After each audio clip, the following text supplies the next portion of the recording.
a lot of Bucs fans are excited about the new offense that's going to be implemented, and rightfully so with all the changes, especially with motion. Dave Canales has described it as a quarterback-friendly offense, but it also looks like it's very much a wide receiver-friendly offense. Just through your eyes as the wide receivers coach, how would you describe how this offense is going to look? Yeah, I mean, the first thing you mentioned is motions, right? So a couple things to make it tough on the front to get a beat on what we're running. Everything we have to legitimize. So if we're going to motion a guy on a fly sweep or something, we got to be able to hand it off to you too.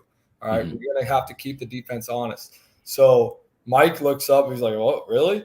We're like, yeah, Mike, if we're going to throw you in fly sweeps, we're going to have to hand one to you. So things are going to look a little different that way from everybody's got to, be a threat, all right, or else all this stuff doesn't fit together. Right. So if you're running the for the love of the game route, trying to get your buddy open, then you also got to be ready to run the double move for when they're tying down, on the underneath, play action concepts or whatever it is. But those things have already come up and they've been great.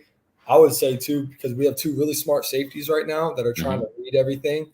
One in Ryan Neal, who's seen this offense at work. The other in Antoine Winfield, he's one of the best. Like as far as communication between an offense and defense and us helping each other out going into the thick of a season, I'm really excited to continue to work with him because he's the one he'll pattern read everything. All right. And he'll put on stuff on tape on practice where I'll be like, hey guys, this is why we need to finish the top of our route. We have a guy he's reading everything. He sees everything.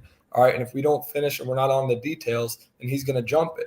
That being said, the second he jumps it, we have to be ready for all of our complementary stuff, and we can't fall asleep on all the other routes we're running. So that part's been really good, just watching them all mesh together. But I will say, like, it just takes a little bit of convincing sometimes with receivers that, hey, there's a complement to everything. All right, if the defense is starting to jump some of our concepts, just trust that we have the complement coming. We just don't have enough reps in the offseason to get them all in. We're just going to do it once we see it in a game plan week.